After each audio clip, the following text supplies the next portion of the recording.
Dia 20, restaurando a comunhão.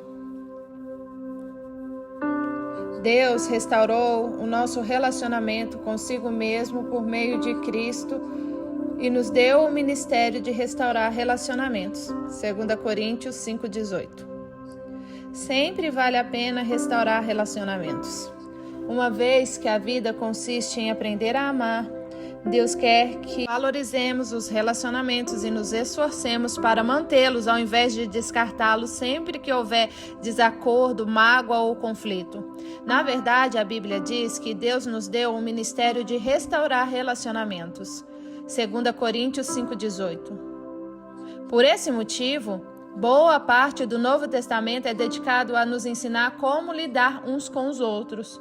Paulo aconselha: se vocês receberam algo bom por seguir a Cristo, se o amor dele fez alguma diferença na vida de vocês, se estar numa comunidade do Espírito significa algo para vocês, se vocês têm um coração, se vocês se importam uns com os outros, façam-me um favor. Concordem um com o outro, amem um ao outro, sejam amigos de verdade. Filipenses 2:1 e 2. Paulo ensina que a habilidade no trato com as pessoas é um dos traços do cristão maduro. Romanos 15:5. O desejo de Cristo é que sua família seja conhecida pelo amor entre os seus membros. João 13:35. Por isso, romper a comunhão é um testemunho deplorável para os não cristãos. Esse foi o motivo de Paulo ficar tão envergonhado quando os membros da igreja de Coríntio se dividiram em facções opostas, chegando até mesmo a brigar na justiça comum. Em sua carta, ele lamenta: que vergonha! Será que entre vocês não existe alguém com bastante sabedoria para resolver uma questão entre irmãos? 1 Coríntios 6:5. Ele ficou escandalizado ao descobrir que não havia ninguém maduro na igreja para resolver um conflito pacificamente. Na mesma carta, declara: tenho uma preocupação séria a compartilhar com vocês, meus amigos, pela autoridade de Jesus nosso Senhor. Tentarei ser o mais direto possível. Vocês precisam aprender a entrar em acordo. Devem ter consideração uns pelos outros, cultivando a vida em comum. 1 Coríntios 1:10. Se você deseja a bênção de Deus em sua vida e quer ser conhecido como filho de Deus, aprenda a ser um pacificador. Jesus disse: Deus abençoa os que trabalham pela paz, pois eles serão chamados filhos de Deus. Mateus 5:9. Note que Jesus não disse: bem-aventurados os que amam a paz, pois todo mundo ama a paz. Nem disse: bem-aventurados os pacíficos, que nunca se incomodam com nada. Ele chama bem-aventurados os que trabalham pela paz, aqueles que procuram efetivamente solucionar conflitos. Pacificadores são raros, porque promover a paz é um trabalho muito difícil. Você foi formado para ser parte da família de Deus. E o segundo propósito de sua vida aqui é aprender a amar e a se relacionar com as pessoas. Por isso, promover a paz é uma das habilidades mais importantes que você pode desenvolver. Infelizmente, a maioria de nós jamais aprendeu a resolver conflitos. Promover a paz não é evitar conflitos, fugir de um problema fingindo que ele não existe, ou ter medo de falar sobre o assunto é, na verdade, covardia. Jesus, o príncipe da paz, nunca teve medo de conflitos. Em determinada ocasião, ele provocou um conflito para o bem de todos. Há momentos em que devemos evitar o conflito, mas há ocasiões em que precisamos criá-los e situações em que precisamos solucioná-los. Por isso, precisamos orar pedindo a contínua direção do Espírito Santo. Promover a paz também não é apaziguar.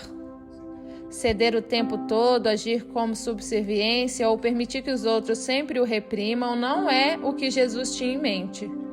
Ele se recusou a ceder em muitas questões, sustentando seus argumentos diante de qualquer oposição diabólica. Como restaurar um relacionamento? Como cristãos, Deus nos chamou para que ajustássemos nossos relacionamentos uns com os outros. 2 Coríntios 5,18. seguem 7 passos bíblicos para a restauração da comunhão. Fale com Deus antes de falar com a pessoa. Converse com Deus a respeito do problema. Se você orar a respeito do conflito, em vez de se juntar a alguém para murmurar, descobrirá que, em geral, ou Deus muda o seu coração ou muda o coração da outra pessoa, sem a sua ajuda. Todos os relacionamentos seriam mais tranquilos se você tão somente orasse mais a respeito deles. Assim como Davi compôs os salmos, use a oração para desabafar. Conte a Deus as suas frustrações, clame por ajuda. Ele nunca fica surpreso ou aborrecido com a sua raiva, mágoa, insegurança ou qualquer outra emoção. Portanto, diga-lhe exatamente como se sente. A maioria dos conflitos tem raízes em necessidades não satisfeitas. Algumas dessas necessidades só podem ser alcançadas por Deus. Quando você espera que uma pessoa, amigo, mulher, chefe ou membro da família satisfaça uma necessidade que somente Deus pode atender, está se candidatando à amargura e à decepção. Ninguém pode suprir todas as suas necessidades, exceto Deus. O apóstolo Tiago observa que muitos de nossos conflitos acontecem por falta de oração. De onde vêm as guerras e contendas que há entre vocês? Vocês cobiçam coisas, mas não as têm. Não têm porque não pedem. Tiago 4, 1 e 2. Em vez de confiar em Deus, preferimos crer que os outros nos farão felizes e então ficamos furiosos quando eles nos decepcionam.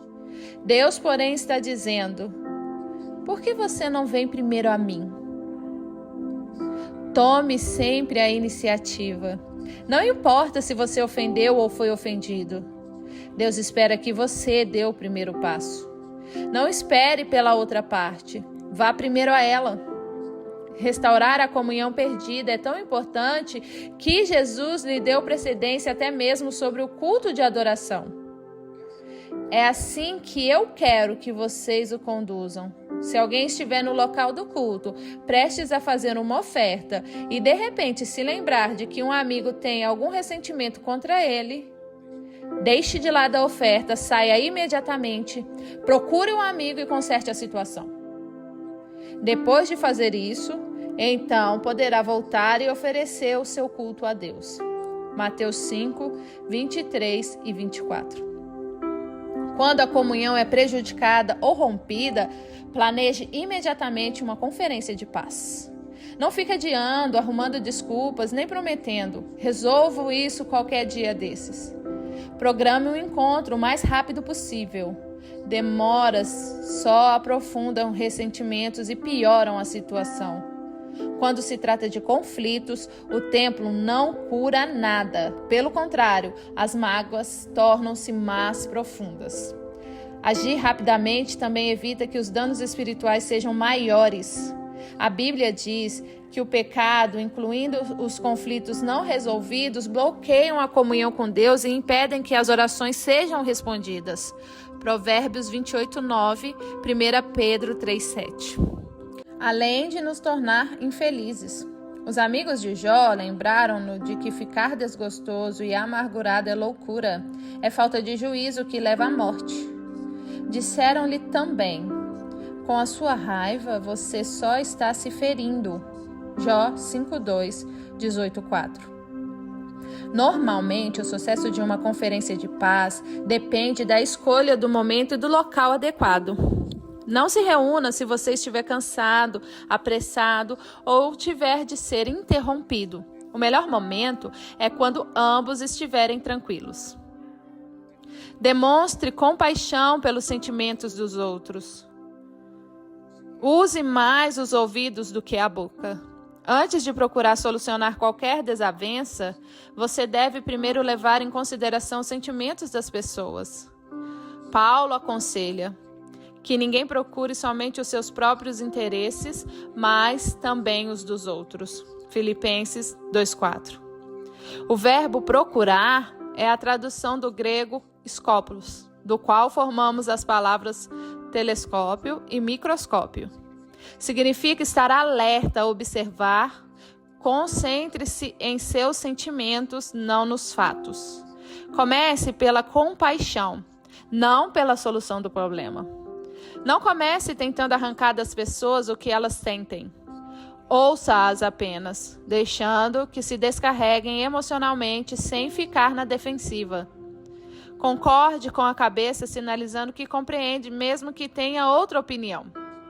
Os sentimentos nem sempre são verdadeiros ou lógicos.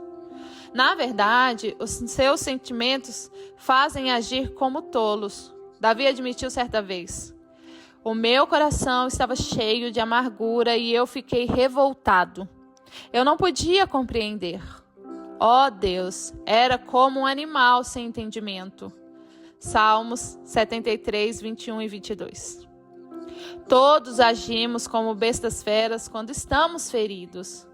Em contrapartida, a Bíblia diz: a sabedoria do homem lhe dá paciência. Sua glória é ignorar as ofensas. Provérbios 19, 11.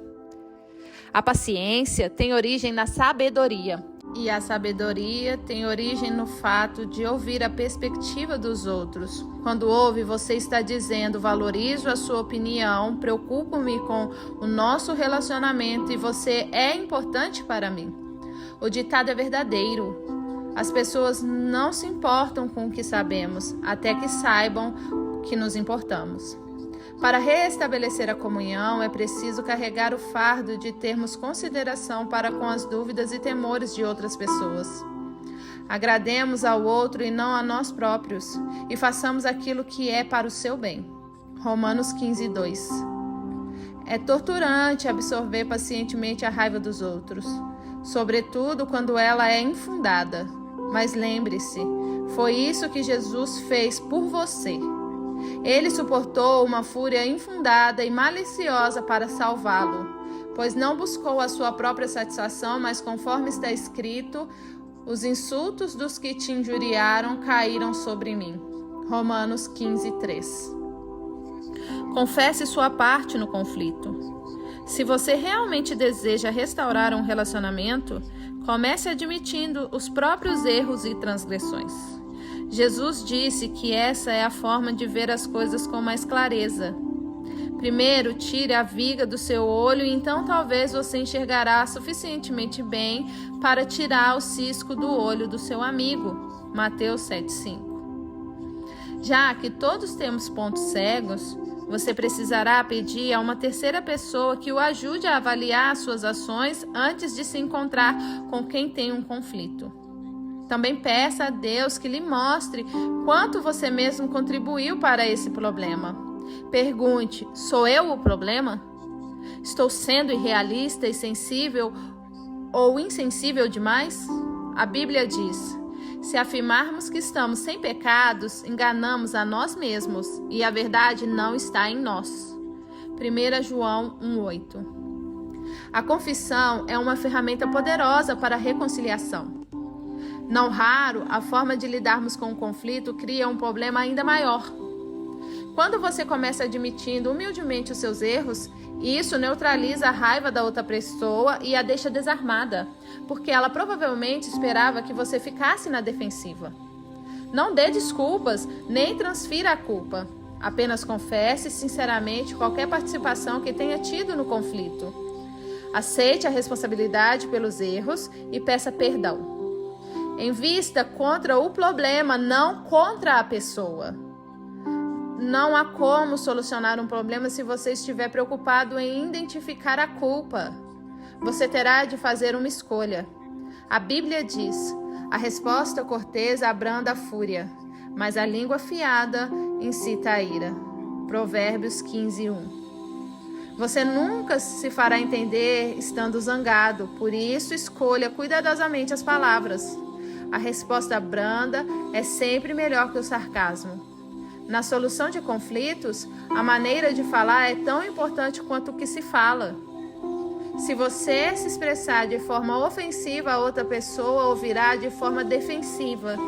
Deus nos diz: quem tem coração sábio é conhecido como uma pessoa compreensiva. Quanto mais agradáveis são as suas palavras, mais você consegue convencer os outros. Provérbios 16, 21. Irritar as pessoas jamais funciona, e você nunca é persuasivo quando é rude. Durante a Guerra Fria, ambos os lados concordaram em que algumas armas eram tão destrutivas que jamais deveriam ser usadas. Atualmente, as armas químicas e biológicas foram banidas e os estoques de armas nucleares estão sendo reduzidos.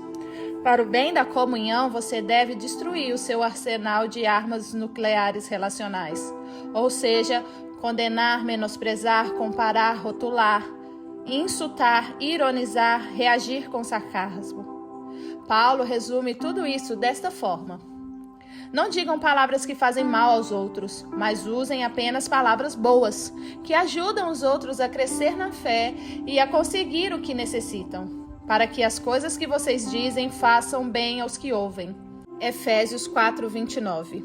Cooperem tanto quanto possível. Paulo disse: façam tudo o possível para viverem em paz com todas as pessoas. Romanos 12:18. A paz sempre tem uma etiqueta de preço. Às vezes custa o nosso orgulho e quase sempre custa o nosso egoísmo. Pelo bem da comunhão, faça o melhor que puder para chegar a um acordo. Adapte-se aos outros e mostre preferência pelas necessidades deles. Romanos 12:10, Filipenses 2:3. Uma paráfrase das 7 bem-aventuranças de Jesus diz: abençoados são vocês que conseguem mostrar que cooperar é melhor que brigar ou competir.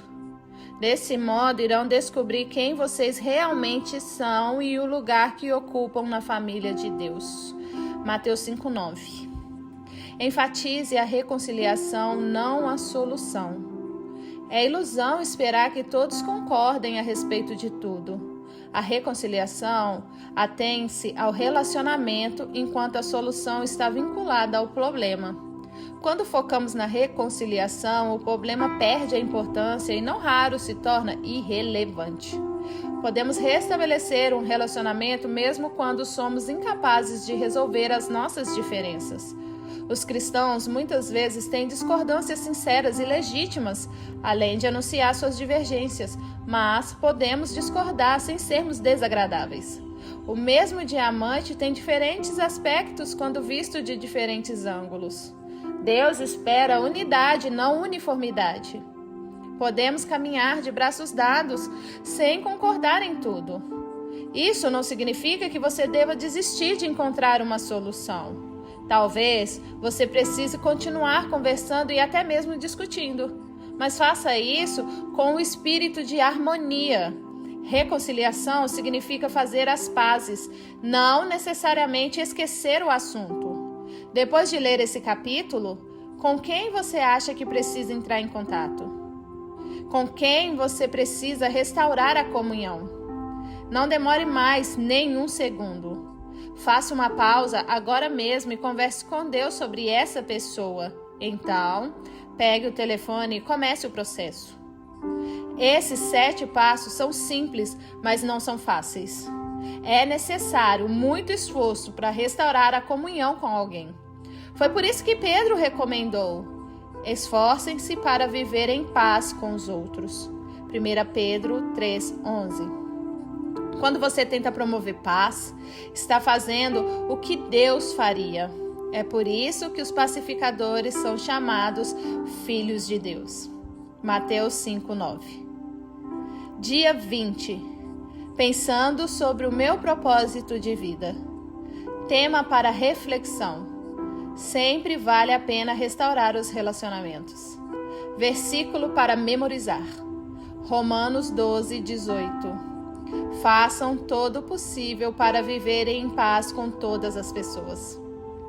Pergunta para meditar: com quem estou precisando restaurar o meu relacionamento?